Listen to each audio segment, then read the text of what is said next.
All right, everyone. Hello, and welcome back to another podcast episode of the Northern Minutemen. Welcome, And, we are joined again today by Blake. B-Dog in the house. Here I am.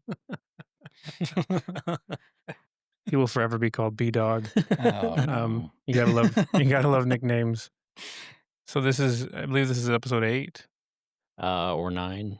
Yeah, it's been 2 months. 2 8 or months of 9, yeah. this. Yep. Wow. Yeah, and last week we had an amazing episode. I think it was my personal favorite. Mine too.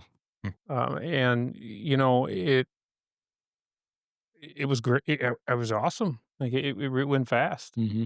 And I like how we're able to just have a seat and talk about the week, talk about what's on our minds, and just visit with our followers. And I think I like that so much because we just talk about what's relevant in the moment. And we don't have a script, we don't have an agenda, and it is a person who I highly respect reached out to me this week on Facebook and asked about Luminox watches because he heard about it on The Watchman. Really? Yeah, he was my lieutenant when I was a state trooper. That's cool. Yeah, he uh he just said, "Yeah, it's a bunch of guys sitting around talking." I was like, "Yeah, that's it, I guess." And I like that. We 2, 3, 4 guys talking about what people want to listen to and what's relevant. Yep. And this is 2 months of that. And man, that's pretty cool.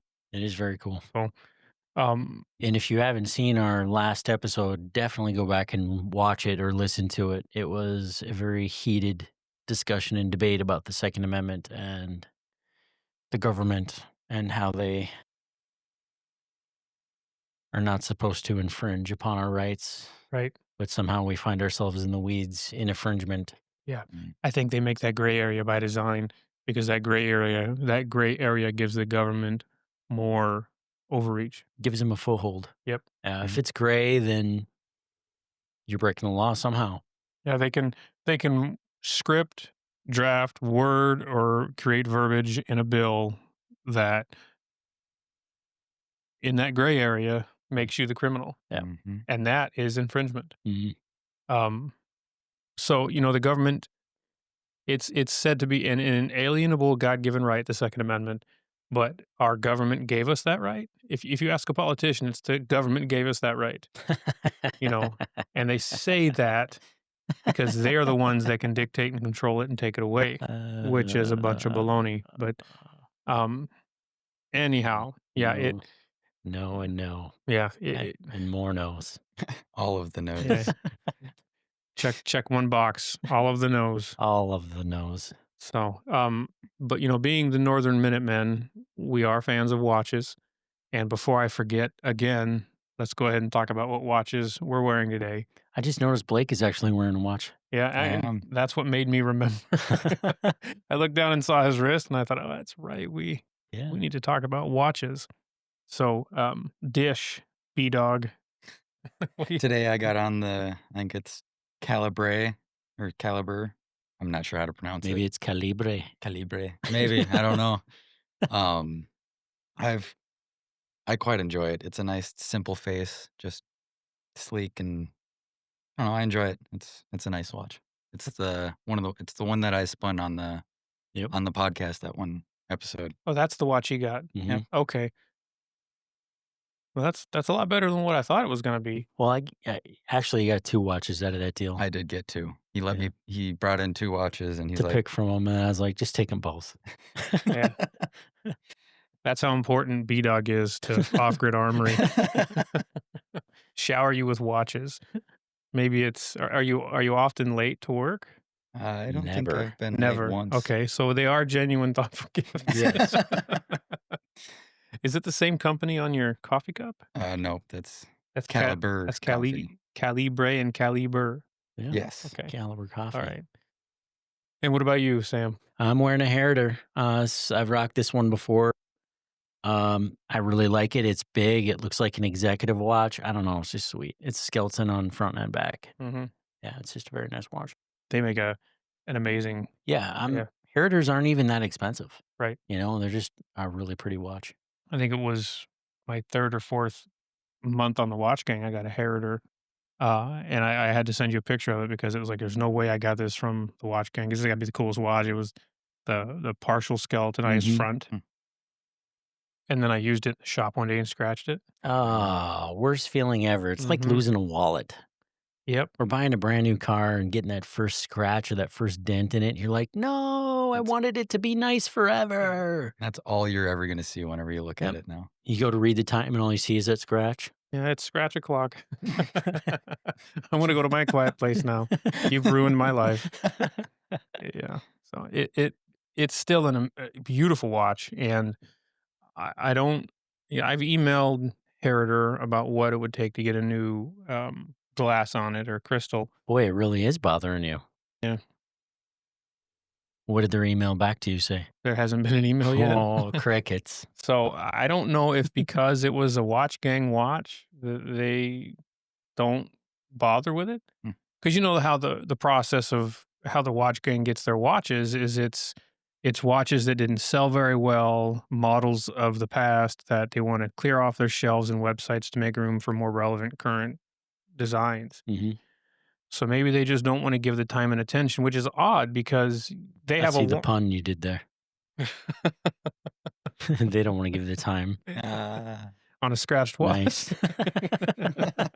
It's a scratched watch. What you need to do is buy another one, you know? Yeah. But you would think with the warranty that came with that, they'd I think their fix email it. back to you should be go ahead and spin the wheel again. Mhm. And on the wheel will be replacement glass. And then I won't get what I want, I'll get this stupid Rolex. Oh, yeah, that stupid Rolex. Yeah, it I just want you to fix my $300 watch, please. right. You can keep your $20,000, you know, r whatever you wanna call it, no, Yeah. just please fix my Rolex Heritor. Submariner, yeah. Mhm. And it heaven forbid, I think it's their goal, the watch gang, to never give you what you want. I just want that little piece of glass. Nope, you're gonna take what we give you. Yep. So, and, I think all of those nice watches, like the Rolex and even, um, what do they call it? The Grand Seiko or Oh, all the real high end watches are all used on the watch gang. mhm. They've all got that used. Yeah, pre-used Yeah. watches. Mhm. Um, I mean, it is what it is. I wouldn't turn away a used Viper. No. I Speaking of Vipers, your pit Vipers are amazing. thank you. Yeah. Did you see that setup? Yeah, I I did. was hoping you would catch that. I walked right in with The- arms wide open. Yeah, the lights are great here, and it's good for the footage. But yeah, it's hard on my eyes. Sure, we'll go with that. Yeah, thank you. I'm desperate to be accepted, and I want to take my public image to a new level. I'm the cool guy. Hmm. It is a Sunday, so I just didn't come from the eye guy, the optometrist. Yep. But yeah, What are you wearing? I am wearing a Citizen Eco Drive that my wife got for me as an anniversary gift last year or earlier. Cool. It was about the same time we'd gone camping, so it was earlier this year. Nice. And I wear this watch when I go to church. Church watch. Yeah, and it's a fantastic watch. And it's very classy. I love the leather on it, and um, yeah, watches about or I wear this watch when I go to church because I'm there with my wife, with my family, and it means a lot to me that she got me this watch, and I want to make sure that it gets worn. So it's what I wear to church. Mhm. She wants you to. You want her to see you wearing it, so that she will buy you another watch. I hope she's listening because she said earlier that I'm hard to buy for. Um, I want her to know I appreciate it and that it is worn. It just doesn't sit like all my other watches that I have. But this watch is special to me. It's the only watch that I have that I didn't buy for myself. Um, I would love to have more watches that I didn't buy for myself. That is a hefty hint. You be Yep. dropping some subtle hints over there. I'm going to create a clip of that Yes. and every day Text drop it to her. Yep. I love watches. And yeah, this is a cool watch. I could have worn a few others. I had the Javril Wall Street ready, but we were going to church and I like this watch. You didn't want people to think you were a banker. No, because then they'd ask financial advice, and I'd probably ruin them. I wouldn't give, "Oh, yeah, this watch says I know what I'm talking about, so you should definitely go buy Apple stock." Why is Mike telling everybody to buy Bitcoin? Don't listen to me. That's maybe I'll start wearing a Timex. EFTs are an amazing investment. Mhm. Yep, invest in my business. So what are we talking about today? It has been on my mind, well, since I've heard of its inception, um, to talk about the inception of off-grid suppressors. We're going there today? Yeah, and it was Black Friday, Yeah. and I from what you've shared, I think you had a very good, you were able to give a lot of not give, but you a lot of people came to you for suppressors. Yeah. It was a very good day for off-grid suppressors.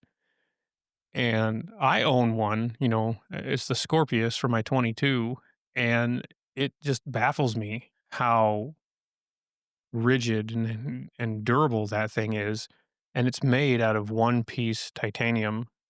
It's printed. Mhm. Like, it's the baffles and everything on the inside of that suppressor are still there, extremely effective, and it's a suppressor that you don't have to clean. How in the world did that, in my opinion, in terms of suppressors, and from the view of a gunsmith, that's a modern marvel. It's it's amazing. How did that tell us about how off-grid suppressors even crossed your mind? When did the desire, happen? Oh boy, here we go. So we started Off Grid Armory 10 years ago, and we started in our garage. And right away from the get go, got an FFL and an SOT so I can deal in suppressors, because a big part of people's armories is being able to suppress their guns. So 10 years ago, started dealing in suppressors. And the big players on the map then were Silencer Co., Gemtech, Dead Air. Those was the major players, Surefire, those guys.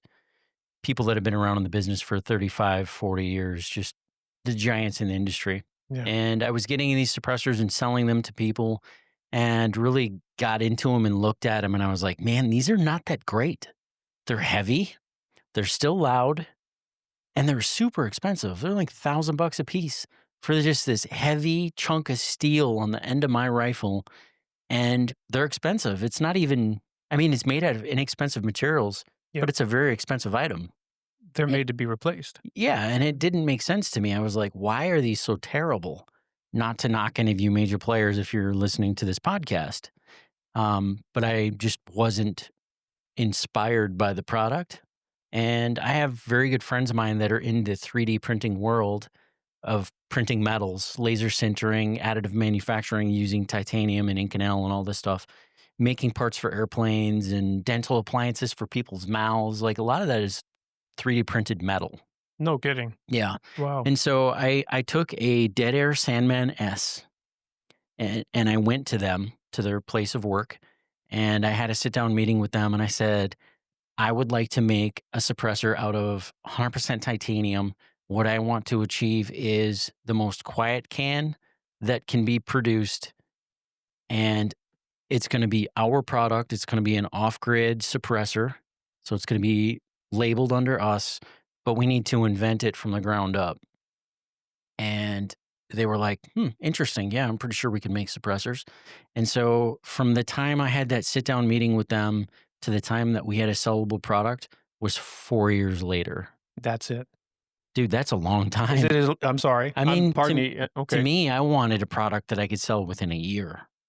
I was like, we should be able to do this in a year. It is not that easy to go from an idea to a sellable product. It took us 4 years. Okay. Wow. I almost thought this was a decade in the making. Well, it kind of was. I mean, like I said, we were dealing and selling cans. And so it was about a decade process of, I mean, it took 6 years for me to finally take a suppressor to my friends and say, we need to make something that's better than this. Sure. Okay. So yeah, the desire started, and then It started 10 years ago. okay. Yep. It's amazing. And my wife was against it the whole way. She's like, "This is a bad idea." She's like, "'Cause I mean, it's expensive. It's expensive to get into an industry like this. It's inexpensive to take an idea and bring a product to market."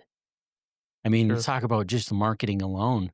I mean, marketing is such a huge expense for us because how are people going to know you even exist and make an amazing product if you don't spend a fortune marketing? Right. It's it's probably hard enough to let everyone know that Off-Grid Armory exists, Yeah. but to let everyone know that Off-Grid Suppressors exists and Yeah. its inception is thanks to, you know. So the Armory is kind of a local thing. I mean, we have a huge Facebook following. We have 128,000 people on our Facebook page. Yeah. So there's people nationwide that follow us and do business with us. But the suppressor thing, off-grid suppressors, is a national market, Mm. where the gun shop is more of a local market, where we have reach outside of our local market, where the suppressor business is, it starts national. We sell locally, yes, but I mean, we're a national brand. Almost every day we have new dealers across the country. Hey, well, I want to stock your cans. What does it take? Dealers. Dealers. Yeah. Yep. Other stores. That is a big deal. Yeah. Yep. That is probably a level of accomplishment I would have not even thought of. Dude, it's for us, we want to have a dealer network. That's even more important to us than Silencer Central or Silencer Shop or Capital Armory carrying our cans, which they all do. Wow. Dealer, the major players in the game, the three major distributors of suppressors in the United States is Silencer Central, Silencer Shop, and Capital Armory. What about Silencer Co? Silencer Co. is a brand that makes their own cans. Yep.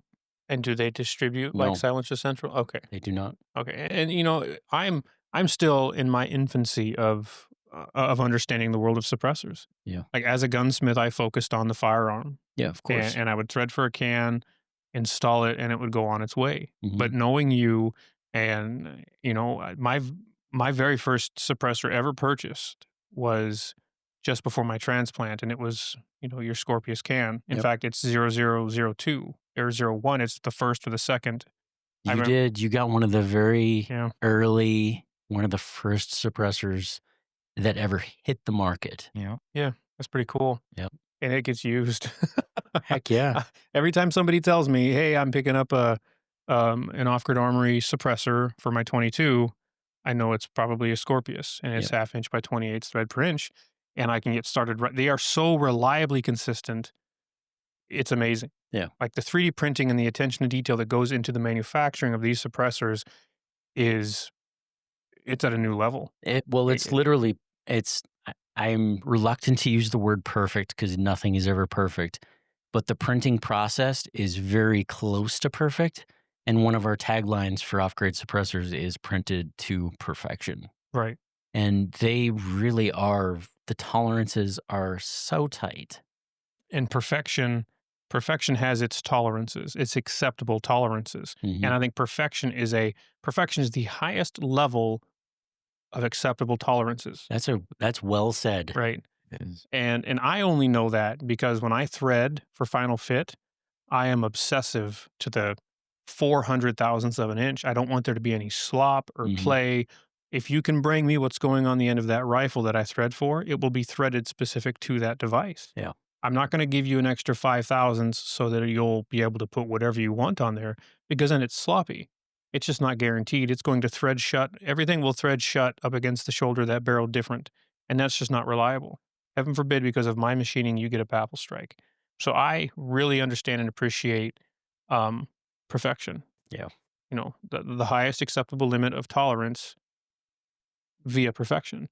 And every single suppressor that I have threaded on, or every single off-grid armory suppressor, it's the same. Yeah, it's always the same. And it makes my job so easy. Yes. And I Yeah. It's I- not like it was made on a lathe by a dude on a Friday. right. Yeah. And when I check for final fit, I take the suppressor and I turn it on like a quarter of the way, and I grab the end of the suppressor and I do a little wiggle. How much room do you have, or how much can I move that suppressor? And it's every time because of, the further away you get from those threads, you're going to have Yep. the any movement will be um, amplified, Mhm. and it's a little, it's not much. It's become expected, Yeah. and then you thread it on halfway, and it's almost none, and then you push it right up to where the relief cuts at a hundredth of an inch off the shoulder of the barrel, and still with two fingers on that suppressor, I can rotate it 360 degrees, and there's almost no side to side, up down movement. It's consistently threaded. The entire threaded shank of that suppressor is wonderfully consistent, which means my threads are wonderfully consistent. Mhm. And anyway, It's I the little things, isn't it? it It's is the attention to detail. It's the little things. because it's such a consistent, dependable threading or series of threads on that suppressor where I know I'm doing a good job threading. I'm not getting lucky. I'm not um, cutting in consistently. My approach and my setup and my passes on this barrel shank, it's as perfect as it can be. I have had 22 cans from other manufacturers that are Sloppy. yeah, they're not good. They That's why we did this. right. I mean, I've been in the can business for a long time, Well, it's and I have dealt with every suppressor out there. I've had them come through. We've sold them. yeah. They're not good. It's like with the off-grid armory or with the off-grid suppressor, you told the industry your move, Yeah, we Yeah. told them Yeah. you can do better. right? Let me show We're you. brand new, and look at this. Hold my beer. We were Yeah, we were one of the very first companies to enter the market with a printed suppressor. Yeah. Like when we entered the market, 2 years ago, yeah. year and a half, year and 3/4 ago, It wasn't very we long. were one of the first companies to introduce a printed can, and we've never made a can before. Right. These other companies, these giants, in it for 40 years, they're pounding them out the cheapest way possible on a lathe, Yep. turning pieces, putting them together. A stack of baffle cones is the worst way to suppress a gun. Yeah. It is so inefficient. It's a 122-year-old technology. It's the Well, equivalent of putting a Ford Model T on the end of your $1,000, $2,000 rifle. Why would you do that? it served its purpose. And a can is forever. Yeah. So when Yeah. you buy a $1,000 can, it's going to last you forever. Yep. And you can't sell it because it's a class 3 item. You are stuck with your suppressor for the rest of your life.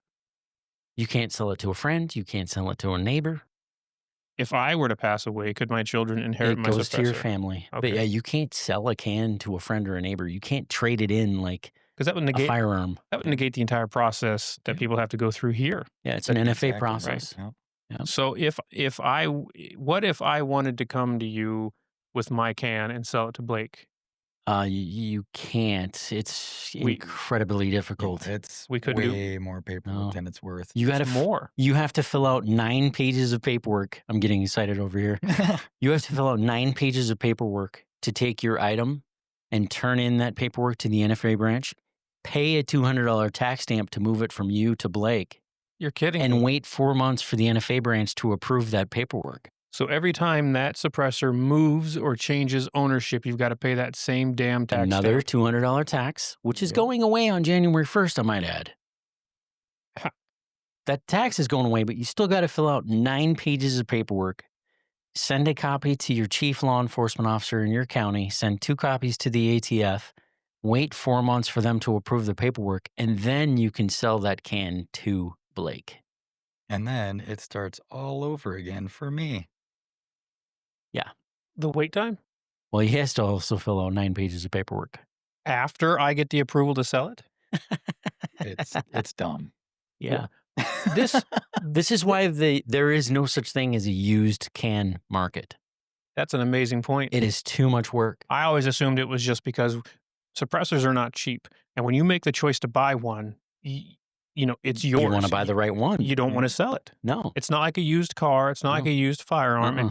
And people are careful to buy suppressors because they just They know it's when forever. when cans suck, you get rid of them. When You trucks are can't. lemons, you get rid of them. Well, you But can't get this rid of a crappy and can. You are yeah, stuck with it forever. yeah, and yeah, who wants to be stuck with a crap can? There's a lot of people out there that have crap cans. Yeah. Blake, can you attest to that? I absolutely can. And, you know Yeah, I see what you did there. I see what you did there. I absolutely can. I think I told you this, Sam, but when I threaded that high standard HD military, Hmm.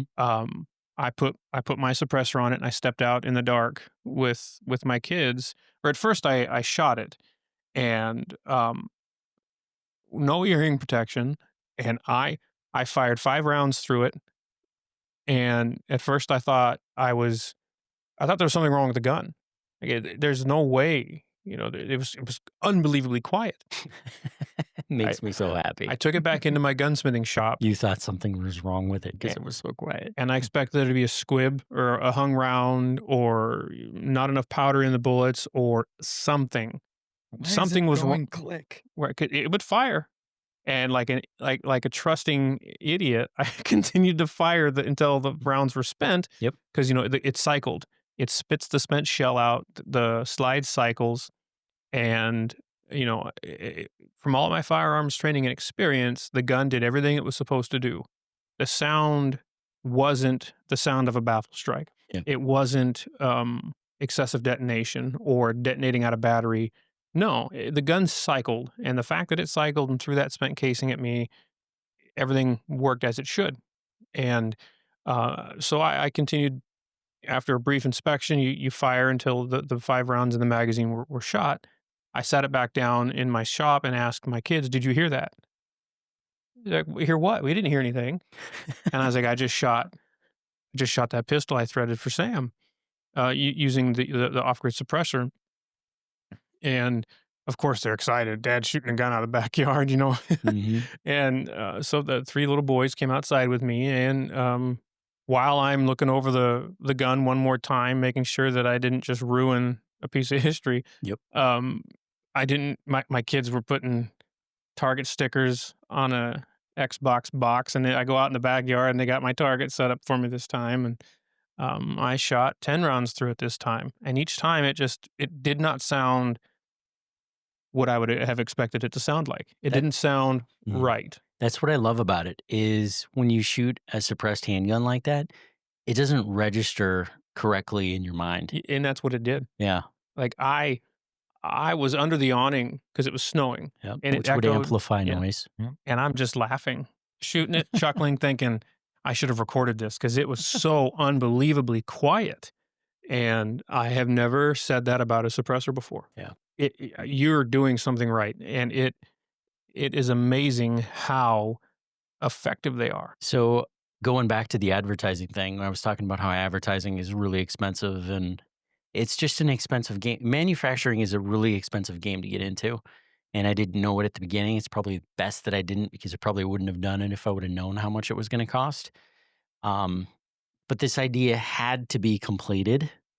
But we have entered competitions, national competitions, head to head against other major companies in the industry. And I'm specifically referring to the Thunder Beast competition in Cheyenne, Wyoming. It's basically a barn. It's a dirt floor barn, and it's held by Thunder Beast. And it was an invitation for all the new manufacturers to send cans to this barn in Cheyenne, Wyoming. And they put all of these suppressors head to head against each other. And they publicly test them and they rank them publicly, and it's public. Every can is tested the same way so that there's no skewing of results. And we sent all of our suppressors to this competition. And our 22, the Scorpius suppressor, came back ranked #1 in the United States, Thunder Beast champion, quietest, lightest can you can buy in America. How satisfying is that? Honestly, it's a total God thing. Yeah. I mean, a little shop in the middle of nowhere, first try at making a can, you get a #1 seat. Mm-hmm. That is like impossible. We were tested against hundreds of other cans, hundreds of other manufacturers, and we got a #1 seat. I mean, there's companies like Silencer Co. that don't even get a #1 seat, and they've been doing this for 40 years. You know, And why do you think that is? Like, do you have an opinion? Maybe Silencer Co. is just making suppressors to make money. These companies have gotten really comfortable. Yeah. The #1 selling 22 suppressor in America is the Dead Air Mask. It's louder than our suppressor. It's 4 times heavier than our suppressor, yet they sell more of the Dead Air Mask than any other 22 can in America. And the reason that is because of brand name recognition. Because they haven't heard of off-grid suppressors yet. Yeah. And Our can is cheaper, it's quieter, and it's lighter. yeah, when I threaded, where yesterday that gentleman came, or I had a customer whose barrel I was working on threading. He dropped the gun off with me, traveled to off-grid, picked up his can, and then came back to my home. and he pulled it right out of the box and showed his brother. He's like, "Look how light this thing is! It's insane!" That's awesome. And it throws you off. Like, how is this doing what it does when it weighs ounces? Mhm. You know, and that's another thing I want to point out to everyone that listens to this is, even with my 22 bolt action Savage, and that's what I bought that suppressor for to begin with. I put that suppressor on and, like Elmer Fudd, sneak it out the garage door to shoot squirrels off my bird feeder. That gun feels no different in my hands with that No. 6 to 8 inches extension off the barrel. Yep. It doesn't change the dimensions, the geometry, or anything. You can continue to hold that firearm, whatever firearm it is, and it changes nothing. Yep. I remember shooting suppressors where it feels like the gun wants to fall forward because Mhm. it's changed the geometry of that gun. You really notice that when you start putting a 30 cal can on your rifle. That's Yeah. when you really notice the unbalancedness Yeah. of it. What about your 30 cal can? Do you have a 30 cal? It's the The Trident. The Trident. Yep. The Trident weighs 8.9 ounces. It's direct thread, 5/8 24 thread pitch. And we had it tested at Pew Science.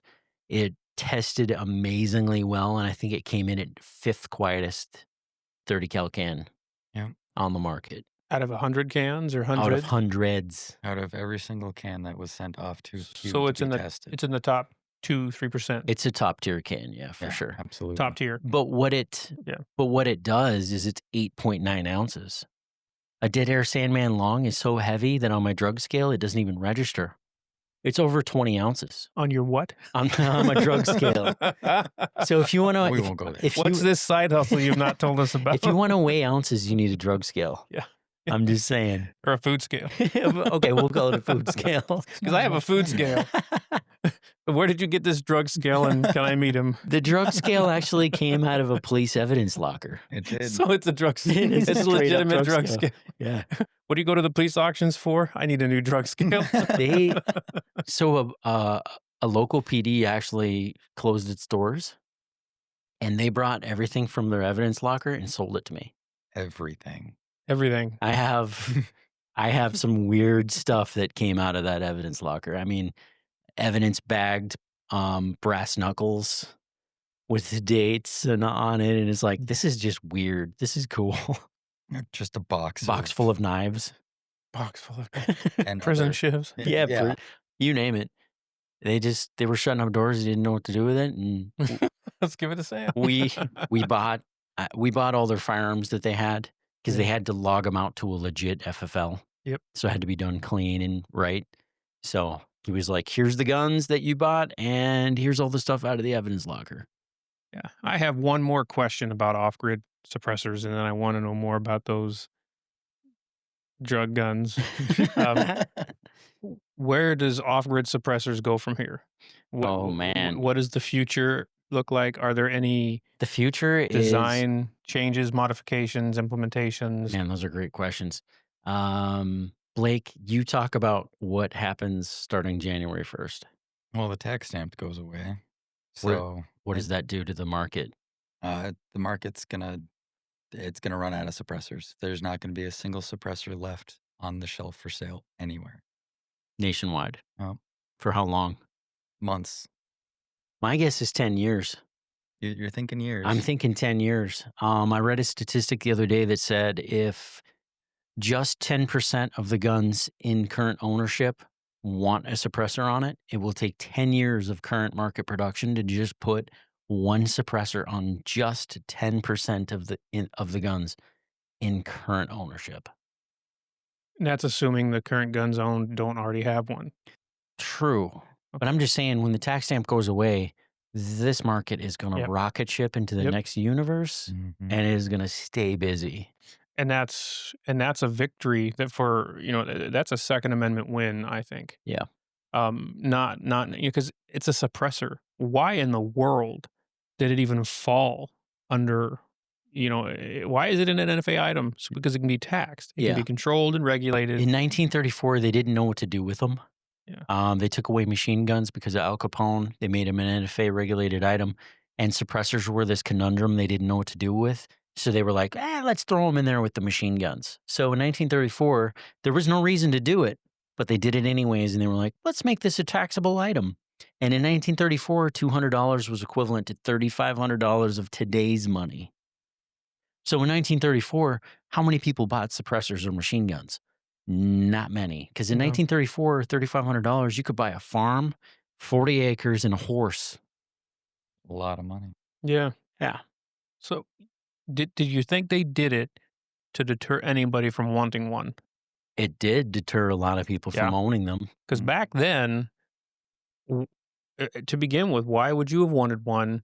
And who would have legitimately needed it other than law enforcement? Teddy Roosevelt had Yeah. a suppressor on his hunting rifle. Yeah. And I'm that, talking 1920s. and that's a great segue into the benefits of. I know we've talked about this about a month or so ago about how good suppressors are, how much of an asset they are in every way.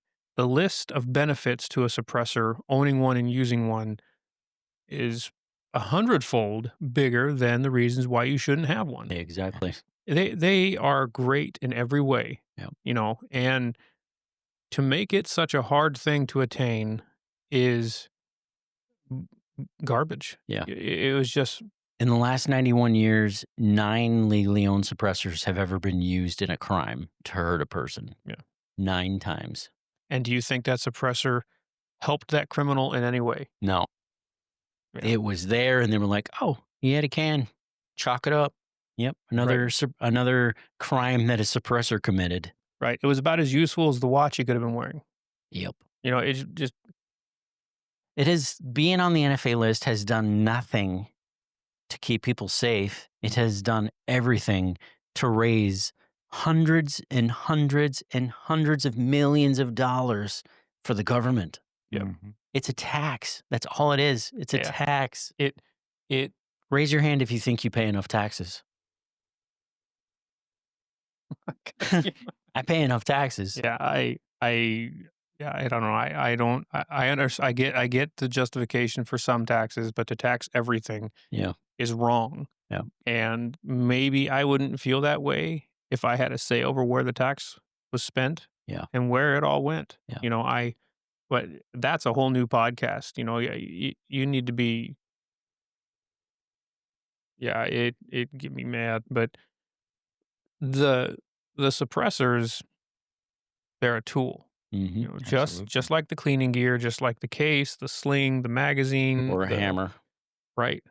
That suppressor does nothing in any way to hurt or aid in the harm of anybody unless you're Exactly. going to run around and thump people over the head with it. Yeah. And you're just going to have a lot of angry people. Yeah.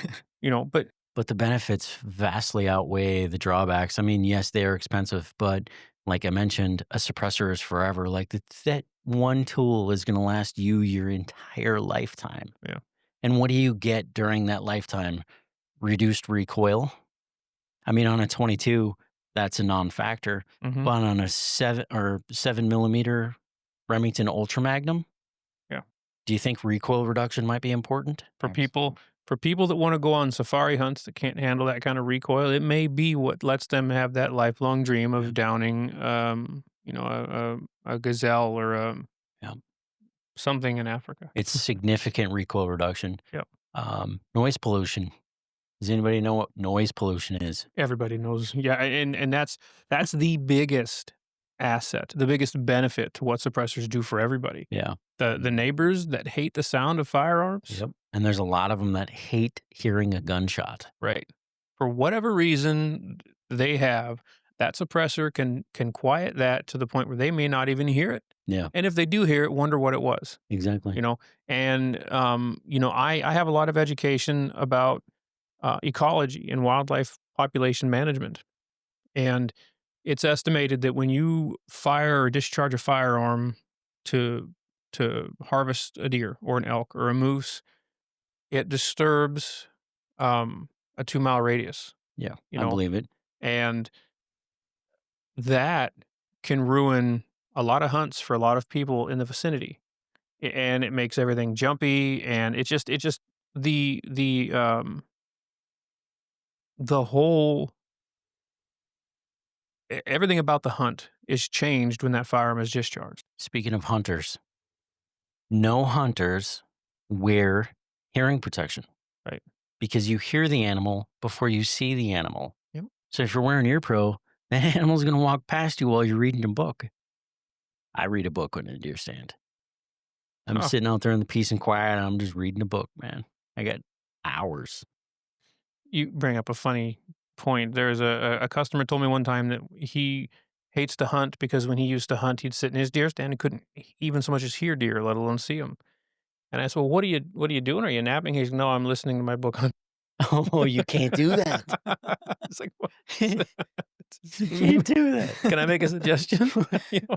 Yeah. Take the Um, headphones But off. yeah, you hear the animal before you see it. So that's no hunters. Yeah. I've never met a hunter that raised their hand when I said, "Hey, giant buck, hang out a second. I got to throw my hearing protection on before I pull the trigger on you." Yeah. If you move a little bit, that animal's going to be like, "Oh, what's that? Bye." Yeah. Right. You could even take the gun off of safe and that animal's gone. Yeah. And that's just a, Yep. And just from understanding wildlife population control, there needs to be a coexistence between the amount of ungulates or the amount of harvestable animals during a particular season and humans. And what's applicable is vegetation control, habitat control, watershed management. I mean, there is so much that goes into the um, the thought and the planning to how many tags do we want to give out this year? How much of that population do we want to regulate and control? And what's the ideal size of bucks Yep. or of deer? Yep. Um, how helpful would it be to state and federal fish and wildlife if they could meet those goals every single year oh my by having gosh, more animals harvested? Yeah. I know every insurance company on the face of the earth is like, give out 1 million tags. Right. Seriously. I mean, you Keep drive 'em down the road at night, it's Yep. like nobody shot a deer this year. Yeah. Look at all these deer. They're Yeah. everywhere. Well, the nighttime is when the deer go shopping and Yep. go see the doctor, because Yep. that's when it's safe for them to do it. And instead of that 300 PRC getting them, it's the front end of a Dodge That's Ram or right. something, and You know, then you get a bunch of bruised, nasty meat, and it's no Mhm. good. But It would benefit the DNR. It would benefit every state would. agency. yeah, And they treat it like it is a criminal thing to Like- own a suppressor. like it's a drug, Yeah, like they, it makes you a criminal. they treat it like that. And they're enjoying these amazing tax benefits. Yep. And it's benefiting them in the ecology. And yet we're being taxed every time we buy one.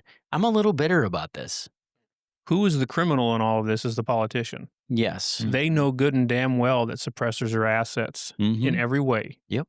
But they tax it because they can. Yep. And they call who own them, they profile who owns suppressors as ill intent minded or a criminal. Yep. Because you must have poor intent. Who are you trying to be quiet from? Everybody. Mhm. I'm trying to do you all a favor. Did you know be that quiet. the Hearing Protection Act was being voted on the day of the Las Vegas shooting? And the Las Vegas shooter ended up At the Jason Aldean concert. at the Jason Aldean concert, ended up shooting a whole bunch of people, did a whole bunch. It was a terrorist act is what he did. And they interviewed Hillary Clinton hours after that happened. And she said, well, if he had a suppressor, we would have never known where he was. And I was like, wait a second. Why is she talking about suppressors? So I looked it up. I'm like, did he have a suppressor? Did he have a bunch of suppressors? And I looked it up. He didn't have a suppressor in his possession. Then I asked myself, why would Hillary Clinton mention suppressors after an act of violence like that? And then I found out they were voting on the Hearing Protection Act that day. Hmm. And I was like, wait a minute. And guess what happened to the Hearing Protection Act? Didn't pass because if he had had a suppressor, we would have never known where he was, which is a lie. Yeah, anybody that understands ballistics. Don't look at the shattered window in the skyscraper. Right. We would have never known where he was. That was a total blatant lie by Hillary Clinton. And it was also dark during that concert, was it Yeah. not? So you just look around to where the flashes are happening on the side of the casino building. I mean, Right. every time you discharge, it's flash, flash, I was flash. so mad. So the reason it didn't pass is because of Hillary Clinton. She, a criminal, if there ever was one. And then in I was life. like, what is the agenda here? Why are they trying to keep us away from something that is good for us? Yep. I don't know. Now that you your know, blood is boiling. Yeah, I just how many different properties does she own because of that tax stamp? Oh my and gosh. that's an ignorant comment. I know it is, but that money that goes into the government, just how much of it pours into the pockets of the politicians that vote on that nonsense and the lobbyists. I mean, we all know that the going-ons of our House and our Senate and of all the politicians and the lobbyists, it's backwards and it's wrong and it's borderline criminal and they're brazen about it. Yeah. And why in the hell do the suppressors have to be any part of it? Yeah. You know, they never should have been. It was a mistake they made in 1934. The only time that a suppressor should be taxed is at the register when you buy it, like everything else Amen. in the world. And guess what? When you buy a suppressor, you are paying sales tax on it. Yeah. Exactly. You're paying a tax and then another tax. Right. But with the direction that they want to go with suppressors and tax, we should be taxed for talking about it. Yeah. We should be taxed for thinking about it. And when I've made the decision that I want a suppressor, I should receive a bill in the mail for tax. It's asinine. Yeah. It makes no sense. What this reminds me of is the Boston Tea Party. Do you know what that whole shindig was about? Tax. They were raising the tax on tea 0.5%. Yep. And they literally Dumped it in the harbor. they revolted. How many people got tarred and feathered over that? They were like, how dare you Yeah. raise the tea tax? Can you imagine if they drank coffee and wanted to tax coffee beans? Look at then and now look at now. Yeah. What happened to us? We got comfortable. Dude, what happened to us? We got comfortable paying tax on everything. Yeah. And Income tax. Do you know what that's from? The Civil War. Yeah. Before the Civil War, there was no income tax. Zero. They were like, you know what? This war is really expensive. We're going to create an income tax to help pay for this war. Once the war is over, we promise we're going to turn off this tax. The war ended, and they were like, oh man, this is a lot of money. Imagine what we can do with this money. Yep. Never turned it off. The income tax that we all pay is a broken promise from the U.S. government. and it's wrong. Like it. If anybody from the IRS is watching this, I do pay a lot of taxes. I pay all of my taxes because the IRS is a weapon. Not every year, but 4 or 5 times since I left the Marine Corps, I have been audited.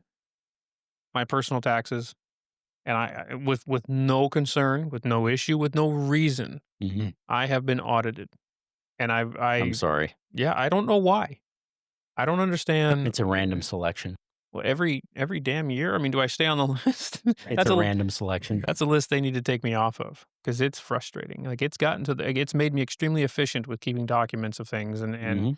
you know, anybody can show up and want to look at my FFL or ATF transfers, and it's all 25 of them are right here. I don't do very many, Mhm. but I use QuickBooks and I save my receipts, and though I'm, you know, the only gunsmith around, or one of the only gunsmiths around, it's not too terribly hard. You know, I don't mark up my prices. What I get stuff from Brownells for is what I charge the customers for. I make all my profits off of labor, which makes taxes a hell of a lot easier to manage. Yep. Um, Is there more profit for me to be had in doing it like everybody else? Yeah. But I think I've established a reputation as to not doing it like everybody else. Yeah. And there's nothing wrong with that business model. I thoroughly enjoy the way that I do business and the way that I help people. I've been told more times than not how surprisingly affordable I am. Or Yep. wow, this is cheap. Well, that's the intent. I just because I'm one of the only gunsmiths around, or the only gunsmith around with a lathe and the bluing and the vast expanse of abilities that I offer, does not mean I can take it to the cleaners. Hmm. I don't want to do that to people. Yeah. I'd rather have more work than I can manage and 18 months of planning to do. That's job security. Exactly. And And if it's working for you, don't change it. right. Right. You And know. it's working extremely well. Like, I am blessed beyond explanation to how well being a gunsmith has provided for me and my family. I don't want to change that. That's why I've not been quick to buy a storefront, Hmm. because that comes with its own sets of bills. Overhead. And if I have a bad month or 2 or 3 months, then I'm looking at losing stuff. Yep. And then I have problems I don't want to deal with as a business owner. Yep. Mhm. But as a business owner, you do have to take chances. Yeah. Some of them are you're going to be real uncomfortable with. Well, I do take chances, Yeah. like learning how to Cerakote. That Well, was that's yeah. and I'm getting, I have to tell everybody as a disclaimer that the one who primarily paints things when it comes to Cerakote in my shop is my wife. Hmm. I don't get it, but she came out and tried it one time and it was perfect, and it's been perfect ever since. And I appreciate that. So I say that I Cerakote, I mean that my business, we offer Cerakoting. And that was a great investment. I own everything that I've purchased with it finally, and we can do just about anything. And that's a great service to offer a lot of people. One investment that I'm not real happy about is and you can relate to this, the two expensive lasers that I own. I own a big CO2 cabinet and a big fiber laser. I use the fiber laser as I need when I custom barrel rifles, but that CO2 laser has not been used one time, Mm. and it's paid off, and it sits there, and things get stuffed on top of it, and it gets forgotten about. And I would love to um someday do a different or a second business, or if not in addition to what I currently do, is northern Minnesota gunsmithing, Cerakote, and laser, because that I can see something that I offer online. Yep. But that has just been a thought. I haven't even put anything on paper yet, because I'm so wonderfully busy as a gunsmith. I don't have to worry about that yet, but sometime soon I hope to worry about it to the point where I can put something in motion. Um, but But if you build a storefront, they will come, Mike. yeah, If you This build a is proof of storefront, they that. will come. Feel the the dreams. the ATF, FBI, the IRS, customers. customers. The customers. Yeah, I don't mind, but there are times where it can be concerning to have that many people come and go through my garage. Just because you don't. Once in a blue moon, somebody comes along wanting my help that I don't necessarily trust or want to see what I own. Yeah. Um, That eh, that is the moment when we went from my garage to building this place. yep, There was people there, didn't know. It was weird hours. yeah, Was always working, and I was like, "This has got to stop." yep. I would, I would really like to have, a 40 acres or a section of land where on one end of it is my home Mhm. and the garden and the house, and there be a handful of acres of trees, and then my shop and my test fire range and the bluing shed. And that way it's kind of out of sight, out of mind. Yep. Managing and taxes and address and everything are all under one scope of responsibility. So I'm not at the risk necessarily of losing anything if I have a bad few months, because from what anyone knows, it's just a shed. It's just an outbuilding on my property that Yeah. that the gunsmithing business is out of. Um, but then customers can park in the little parking lot and come in during my work hours, and I can assist them without them knowing what's meant to be private. What is, and I think that's where the guilt comes from. Is they walk through my life, they walk through my family's home, they see my kids, and I don't know how to put it. I trust them. There's nothing wrong with it, but I don't necessarily want to expose all of my life to everybody to be a gunsmith. Yep. My family deserves that privacy, and the customers deserve not to have to walk through a dirty shop or a dirty, filthy garage with muddy sweaters from my kid that was just playing in the dirt. But that's the life that I have, and that's the situation that I have right now. And I'm immensely thankful that every single person that has come through my shop, and I've apologized for the mess, has said, "You should see my garage. Don't worry about it. Mhm. You're a family. You got little kids." So they're all extremely understanding. Yeah. And that's my favorite thing about being a gunsmith is that everybody I help is like minded. I don't ever butt heads with anybody, and not even over the cost of anything. They can say, "No, that's too much," and I'd say, "Okay," and then they'll contact me 3 months later and realize it wasn't too much. It's a wonderful business to be in, Yeah. and I don't know. It's a lot of fun. So, but I would like to eventually have a piece of property where I can, you know, put a barrier between the two. Exactly. Um, You asked about the next step for off-grid suppressors. yeah. The next step for us, we actually have designed a phase 2 of our suppressor that is going to be adaptable to a handgun, where instead of printing 5/8 24 threads, we're actually going to print it so that it accepts the universal hub mount. So either using the Silencer Co. Charlie piston mount system that will screw directly into our can, so you can run basically our operator on a 45 ACP handgun, 9 mil handgun, 40 cal handgun, 10 millimeter handgun. So is it a thread adapter or is it like you're putting it over a No, compensator? we're gonna use, well, both. Okay. So you can use like an ASP muzzle device and screw into it, or the handgun version will have the Charlie piston mount, which will screw into it. And is there anything So we currently in the market like that? yeah, there's cans, but they're not 100% titanium and they're not 3D printed. Yeah, they're big, bulky, heavy. They're heavy and they're made out of aluminum and, Meant to be inferior replaced. metals. Yeah. And will these also be made out of titanium Yes. and 3D printed, I'm sure? Yes. So you're going to be improving upon the market, Mhm. just like you did with the suppressor. Yep. I like that.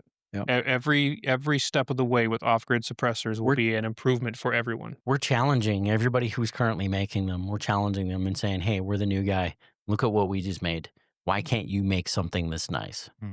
All the while they're trying to scramble and meet you at this new level. Right, but they're outselling us at every point because they've been doing it for 40 years and they have the name, the brand name that.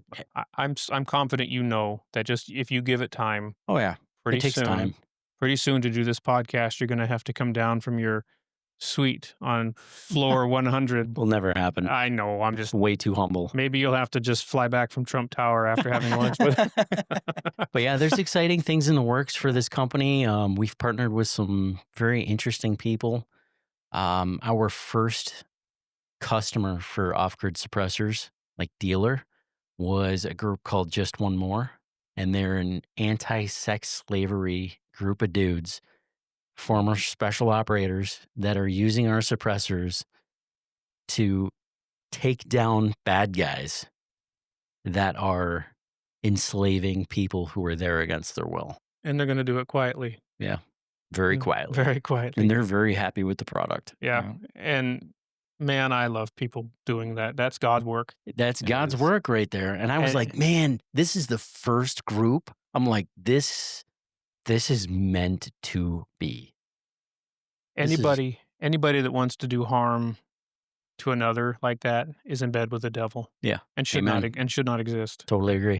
Yeah. And I'm glad that they came to you and made you a part of it. Yeah. So it speaks volumes of your character. It speaks just the same of their character, but such a group of people doing such an important task is trusting an off-grid can to continue being effective. Yeah.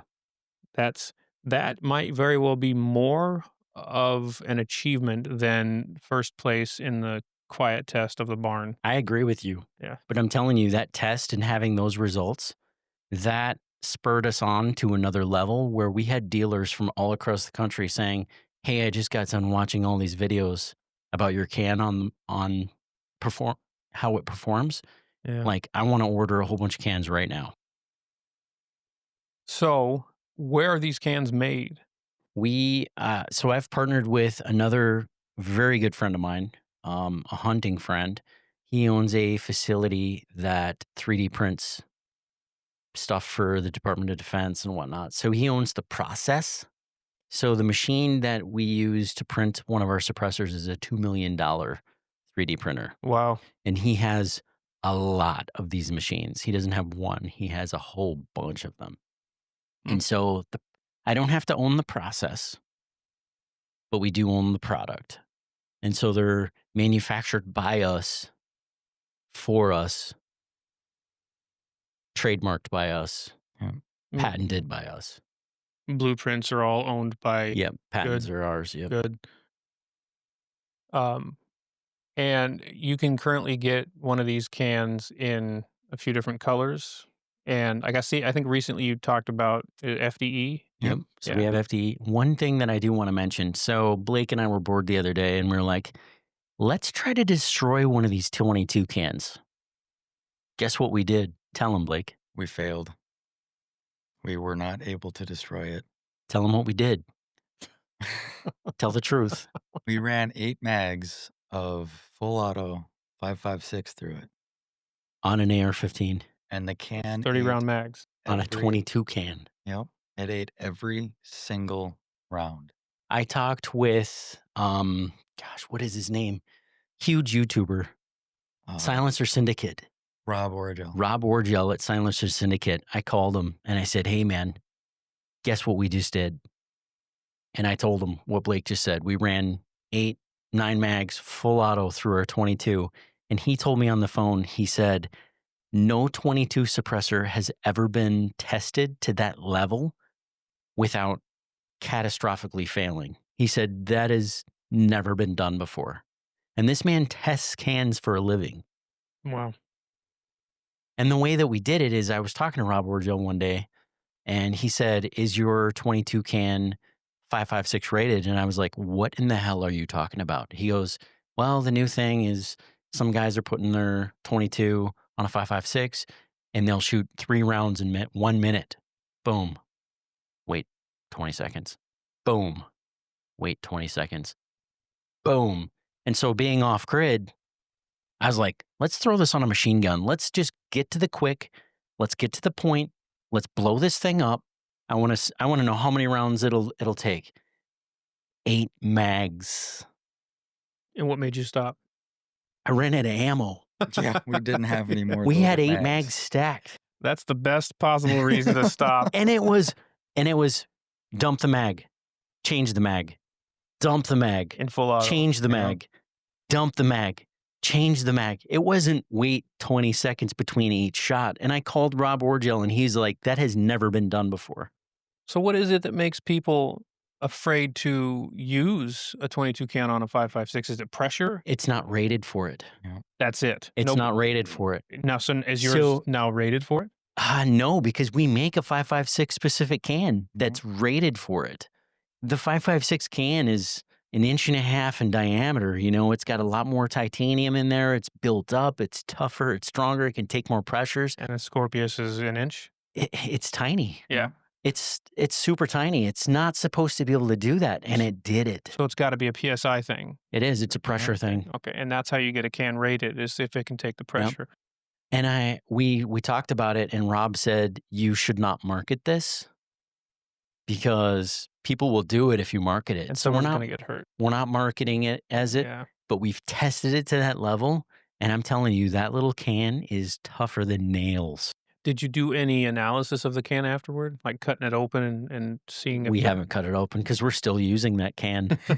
We are. This is a great advertising podcast. We're still using it. If anyone's in doubt of the durability of that, Oh like, my gosh. diamonds are forever, but Off-grid cans are forever. Oh man, Exactly.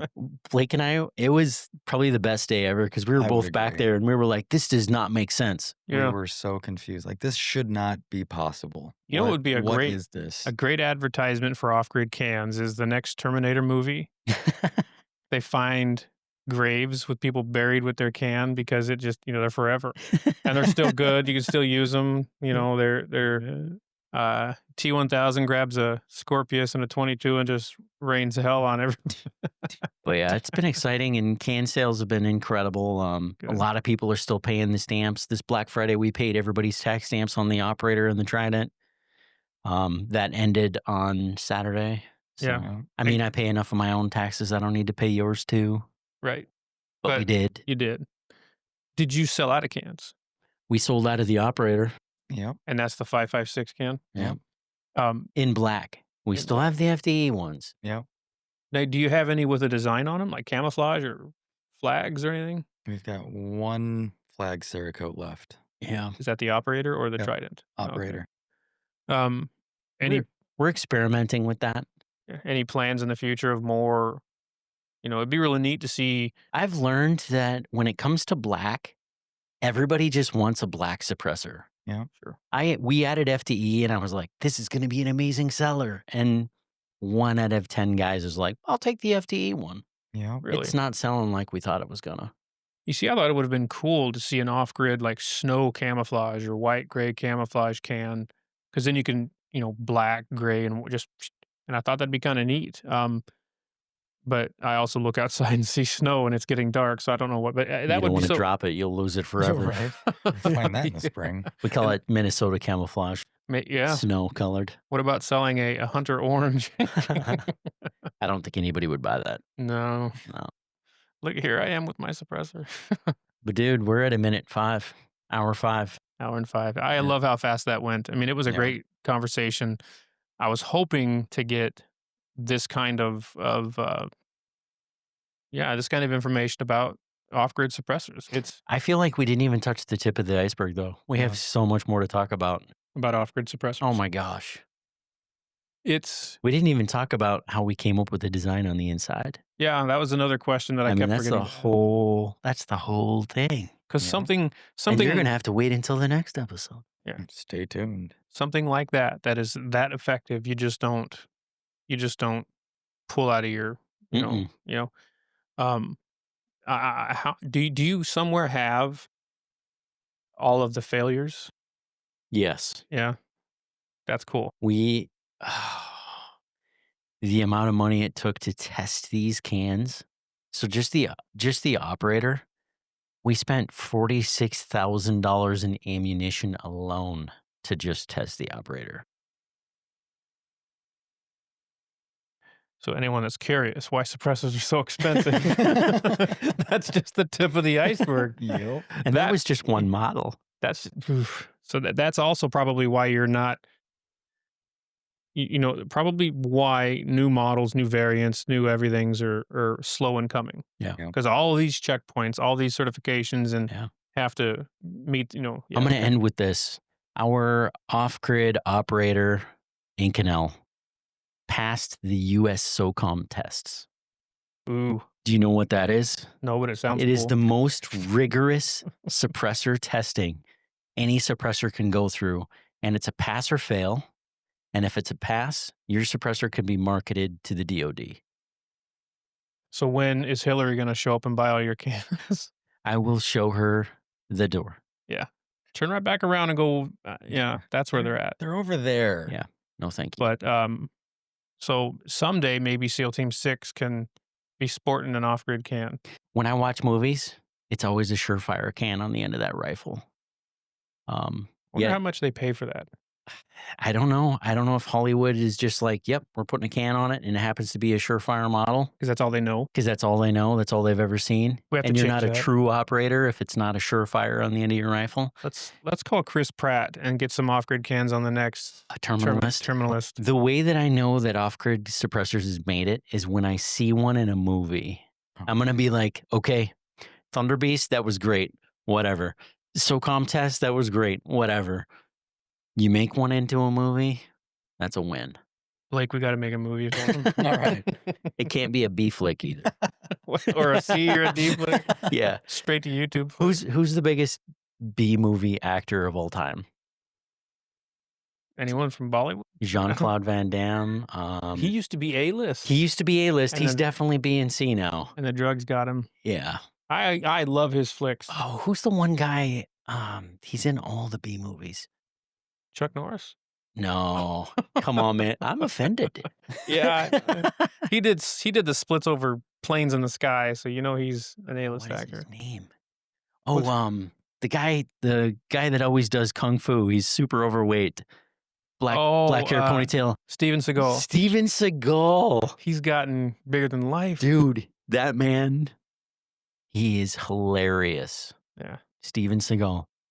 Last movie I watched with him was on a train, and Katherine Heigl was on it, and she was just a little kid. Sorry, that's my diabetes.